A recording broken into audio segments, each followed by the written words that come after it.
Nous allons voir dans cette vidéo la mise à jour de Speedfly 2.08, celle de mai 2020. Donc la première grosse fonctionnalité, ça va être au niveau de l'application, c'est de pouvoir ajouter des zones de contenu différents pour chaque produit. Donc comme vous le savez, sur un thème, on est limité au niveau de la fiche produit, c'est-à-dire que seul l'éditeur d'une fiche produit sera affiché différemment sur une fiche produit. Vous voyez que ça, à ce niveau-là, on a des zones qui sont communes, donc les zones qui sont ici, et la description sera seulement différente sur tous les fiches produits. Ensuite, on a des zones des avis et des zones ici. En gros, on ne peut pas faire ce que vous avez sur la page d'accueil pour bien comprendre la chose. Ici, on a des sections bien spécifiques parce qu'on va les lier à la page d'accueil, mais nous n'avons qu'une seule page d'accueil. Du coup, toutes les zones que l'on crée ici, c'est bien des zones spécifiques, mais liées à un seul fichier. C'est pareil, sur les fiches produits, c'est un seul fichier. Donc à partir du moment où on aura des zones de sections, comme un timer, des choses comme ça sera commun à toutes les fiches produits. Et vu qu'un thème n'a pas la puissance de pouvoir gérer des zones bien spécifiques et contextuelles par rapport à une fiche produit, j'ai donc profité de l'application Speedicom pour pouvoir péter les limites du thème. Donc vous allez aller dans Gestion du thème, Produit. Donc la vidéo que je suis en train de tourner s'affichera ici. Et là, on va voir un petit peu ce qu'on va faire. Ici, dans les liens des opérations groupées, on a la possibilité de modifier toutes les zones de votre fiche produit. Donc on va se mettre sur une fiche produit. Hop. Sur celle-ci, où j'ai déjà fait mes essais. Vous voyez que là, j'ai mis une image. J'ai mis une image et j'ai mis ici des petites zones. Donc zone sous le fil d'Ariane, au-dessus du titre. Ici, j'ai mis un petit tableau de code promo, mais avant, on pouvait simplement le mettre au niveau du thème, et ça, c'était commun à toutes les fiches produits. Maintenant, on va pouvoir mettre un tableau comme ça et des informations sur chaque fiche produit. Donc c'est là que c'est très puissant. Vous voyez qu'ici, j'ai mis un truc après le prix, après les variantes, après la quantité, vous pourrez vraiment avoir la main sur tout. Après les ATC, un petit truc ici. Ici, vous allez même pouvoir reprendre la main sur les titres des onglets et pouvoir mettre du contenu vraiment spécifique à votre fiche produit. Donc, tout ce qui est spécificité, caractéristiques, etc. La description sera toujours la description. On peut mettre un contenu ici, un contenu là et un contenu ici à la fin. Vous voyez qu'ici j'ai mis un carrousel, mais ça je vais vous le montrer après. Donc comment ça se passe concrètement? Ici vous avez toutes les zones personnalisables. Donc si vous cliquez ici, vous allez mettre quelque chose sous le header. Donc, le header c'est cette partie ici, clac. Et vous voyez qu'ici, j'ai mis une image, donc c'est un code HTML d'image. Donc sur les autres, j'ai rien mis, donc rien ne s'affichera. Vous allez pouvoir reprendre la main sur chaque produit. Donc si ici par exemple, Lige 2, je mets Toto, hop, je reviens sur mes produits MGX2, j'ai mon Toto qui s'affiche ici. Alors pareil pour tout, sous le fil d'Ariane, je vous laisserai voir toutes les possibilités. Pour vous montrer le fonctionnement des contenus, vous pouvez ici reprendre la main sur les titres des onglets. Donc le titre 1, titre 2 et titre 3. Hop. Je vais revenir sur ma fiche produit. Vous voyez ici, ça on n'y touche pas parce que c'est la description normale, le titre 1 et le titre 2. Le titre 3, c'est si vous cochez l'affichage du quatrième onglet, qui est l'affichage des avis. Vous savez, si vous cochez les avis, vous avez un quatrième onglet, et là vous allez pouvoir reprendre la main sur ce titre. Le titre qui est ici. Donc là, si je fais titre spécifique 1, titre spécifique 2, hop, on va pouvoir voir que c'est bien pris en compte. Voilà. Pour mettre le contenu à l'intérieur, c'est très simple. Vous allez cliquer ici, modifier le contenu des onglets hors description. Et là, vous avez la possibilité de mettre des identifiants de page. C'est là que ça devient très puissant, parce qu'il y a 3 manières d'utiliser ce système. La première manière, donc ça je vais le mettre de côté, on va commencer par un champ simple, sous le header. Vous avez ici deux colonnes. Le contenu simple HTML, donc c'est des balises HTML que vous allez mettre ici, ou tout simplement du texte. Si vous avez besoin de mettre une petite information, vous utilisez ce système-là, ou des codes bien spécifiques. Et ce qu'on appelle un identifiant de page. Donc l'identifiant de page, qu'est-ce que ça va être? Ça va être la zone qui va être ici, accès pratique. Vous allez, par exemple, ici, créer une page. Hop. Ajouter une page. Et vous allez l'appeler contenu MGX1. Donc, contenu MGX1, ou tout simplement on est sous le header MGX1. Et là vous allez mettre ce que vous voulez. On va mettre un titre, paragraphe, liste à puces et une image par exemple. Donc là on va mettre un titre, titre 2, un paragraphe là c'est automatique, liste à puces, hop, hop. Et ensuite on va mettre une image ici. On va mettre hop. On va mettre cette personne là, hop, voilà. Comme ceci. Et là vous allez aller dans modèle, et j'ai créé ce qui s'appelle un nouveau template, le template page no index, no content. Qu'est-ce que ça veut dire? C'est que cette page-là ne va pas être référencée par Google. Elle ne sera pas visible et il n'y aura pas de contenu à l'intérieur. Hop, on coche ça. Et on va se servir de la puissance de l'éditeur pour pallier au manque de Shopify à ce niveau-là. Donc nous, on va se remettre sur notre page. Speedfly, hop. Donc moi je l'ai masqué, donc je vais le démasquer. Hop.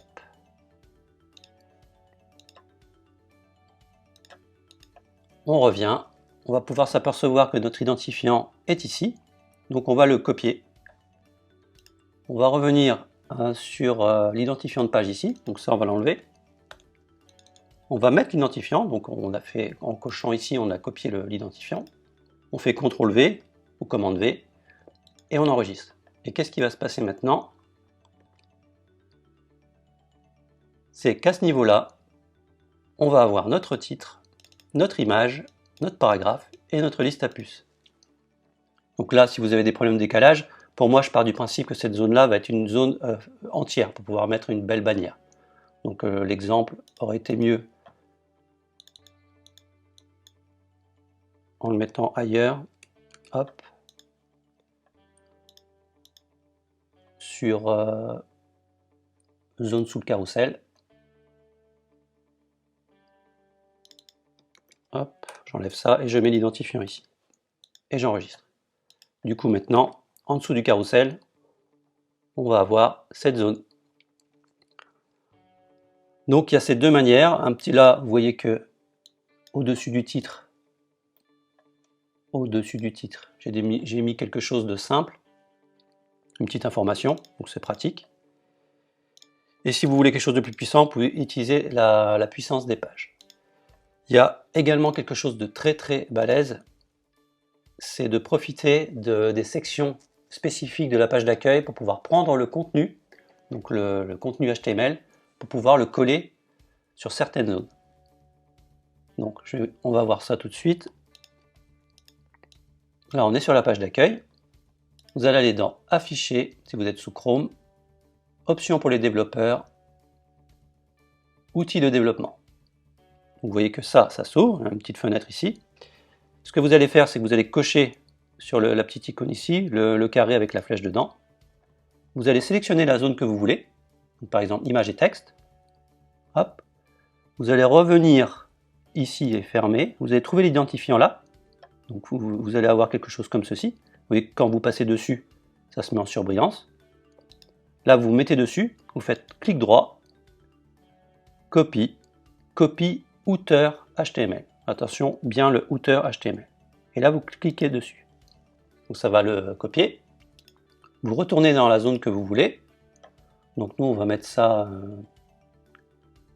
avant le footer.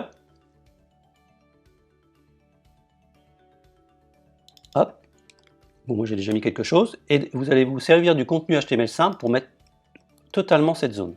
Hop, et on enregistre. CTRL V ou commande V si vous êtes sous Mac. Cette fois-ci, on va actualiser et on va pouvoir se rendre compte qu'on a récupéré tout le contenu de cette zone. Donc si jamais vous voulez avoir quelque chose de très spécifique, vous pouvez très bien créer une zone temporaire au niveau de votre page d'accueil. Vous mettez ce que vous voulez. Vous prenez le code comme je viens de faire et ensuite vous la masquez pour pas qu'elle apparaisse sur la page d'accueil. Et vous aurez toujours du coup ce code qui sera disponible. Donc c'est très puissant. Vous pouvez également reprendre un carrousel. Donc on va faire le test. Hop. Donc veillez bien à bien sélectionner les zones ici. Hop. Donc là on est bien sur le slider section. Copie outer HTML. Maintenant on va aller sous le header. Et on va coller ça sur notre produit MGX1. Et on enregistre. Du coup, on revient et on peut constater qu'on a notre slider qui est ici. Donc on va faire un essai également sur le FAQ ou sur le témoignage, ça va aussi fonctionner. On prend tout ça, hop, copie, outer HTML, on revient et on enregistre. On réactualise et on voit qu'on a nos témoignages qui sont ici et ça fonctionne bien. Pareil pour la FAQ, etc. etc. Donc vous voyez, c'est très puissant. Vous allez pouvoir vous passer des apps builder, on appelle ça, tout ce qui est Gempage et Shotgun, etc. Donc vous avez également des petits bouts de code ici. Si vous voulez mettre une image, vous pouvez prendre ce petit bout de code là. Hop. On va revenir là, on va enlever ça. On va le mettre. Et vous voyez que là, on attend une URL. On attend l'URL de l'image. Donc temporairement, on va l'enregistrer. On va aller dans Paramètres. Vous allez mettre l'image que vous voulez dans Fichier. Télécharger des fichiers, vous mettez l'image que vous voulez. Moi, je vais en prendre une existante, je vais prendre celle-là. On copie là-dedans, CTRL A, CTRL C ou commande C. Ensuite, on remplace tout simplement l'URL de l'image par l'URL. Et on enregistre. Du coup, maintenant, on va avoir l'image qui est ici. Je vous donne également la possibilité de faire un lien. Hop. Même principe, on le met là-dedans. Ici, on va mettre HTTPS Google et titre du lien. Si vous voulez l'ouvrir dans une autre fenêtre, il va falloir faire target, mais ça je le mettrai. Hop. Et blank. Et on enregistre. Donc là, il va être collé. Et quand on clique, on va sur Google. Donc je implémenterai au fur et à mesure des petits bouts de code intéressants ici. Il y a même le petit bout de code pour le tableau, les codes promo. Donc si on se met là-dessus, on va sur... bon, allez, après le prix par exemple. C'est pas le bon emplacement, mais j'en ai déjà mis un de code promo. On va mettre le tableau. On revient. Et on va voir le tableau après le prix. Là, c'est mon truc de test. Et là, on a le tableau après le prix. Si vous voulez changer cette valeur, les valeurs ici, eh ben, vous allez vous servir des pages qu'on a vu tout à l'heure. Donc, on va en recréer une autre. Hop.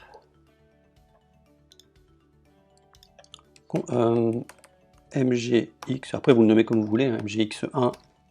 Là, c'est plus parlant comme ça. Après, prix. Là, vous passez en mode code ici et vous collez le petit bout de code. Vous revenez en mode normal et là, vous allez tout simplement changer code Toto, etc. Bon, bien sûr, il va falloir créer vos codes promo hein, qui vont bien. Vous enregistrez. On retourne. Bon, moi, je vais éviter d'actualiser, donc je vais reprendre. J'ai pas mal de trucs ici. Je vais reprendre ça.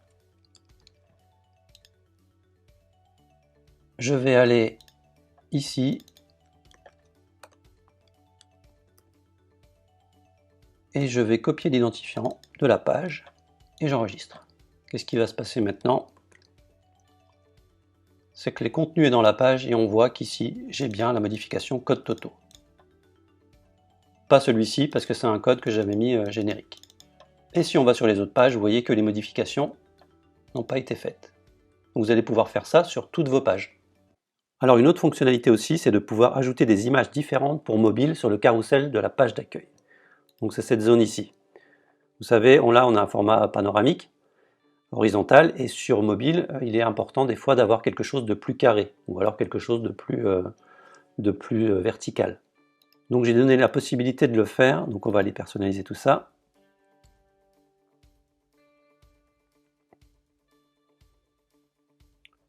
On va aller dans le carrousel, et vous voyez qu'ici on a un nouveau champ, image pour mobile, donc c'est optionnel, hein. Si jamais vous ne le mettez pas, il y aura le fonctionnement normal. Si jamais vous mettez une image, cette image-là reprendra le dessus sur cette image-là au niveau du mobile. Donc on peut constater qu'au niveau du mobile, hop, là ça ne fonctionnera pas si vous n'actualisez pas.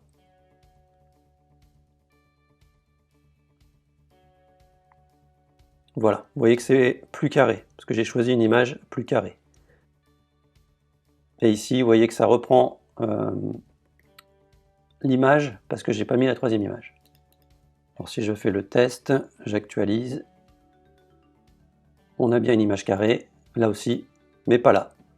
Pourquoi? Parce que j'ai pas mis la troisième image. Donc il est important, si jamais vous reprenez la main là-dessus, c'est de mettre des images pour mobile sur toutes vos images de carrousel.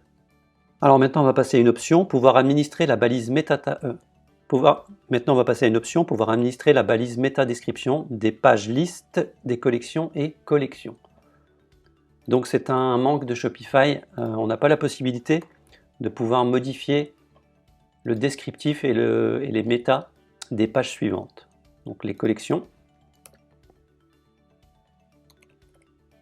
Cette page-là, qui liste toutes les collections. Vous voyez, on ne peut pas mettre de descriptif, Shopify ne donne pas la main là-dessus. Et donc, par conséquent, on ne peut pas mettre aussi de méta. Cette page-là et cette page-là. Et cette page-là. C'est la page qui liste tous les produits.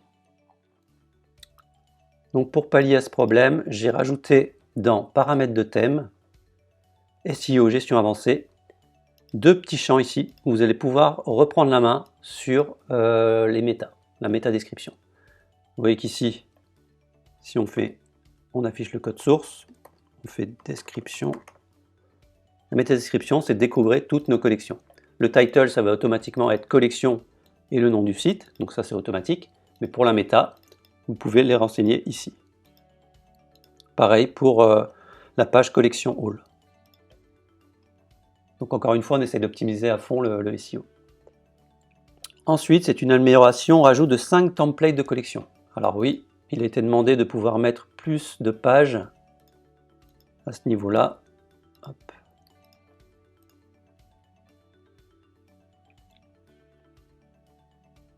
Quand on va dans page, par exemple nos montres, vous voyez qu'ici, avant, on avait 5 pages de collection. C'est une page qui va lister les collections pour pouvoir faire des systèmes de sous-arborescence de collection, ce qui n'est pas possible non plus sur Shopify. Donc on a inventé ce système-là. Et avant, on en avait 5, maintenant, on en a 10.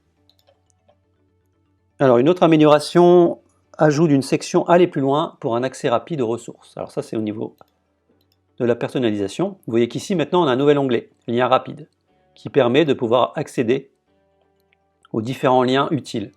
Le guide de tutoriel, l'application Speedicom, comment installer l'app Speedicom, comment faire une mise à jour, etc., etc. Et dans la même continuité, ajout du lien du tutoriel pour chaque section du thème et onglet ressources utiles. Donc ça au niveau SAV c'est top, parce que vous allez pouvoir pour chaque section, cliquer ici, vous aurez un tutoriel vidéo qui sera lié à cette section. Vous cliquez dessus et hop, vous allez pouvoir voir le tutoriel dédié. Alors c'est terminé, ensuite on a les choses habituelles, la réorganisation, optimisation des fichiers pour gagner en performance, optimisation de l'ergonomie et du responsive web design, et un petit ménage en fin de parcours. Voilà, c'est tout pour cette mise à jour, j'espère qu'elle vous plaira. À bientôt.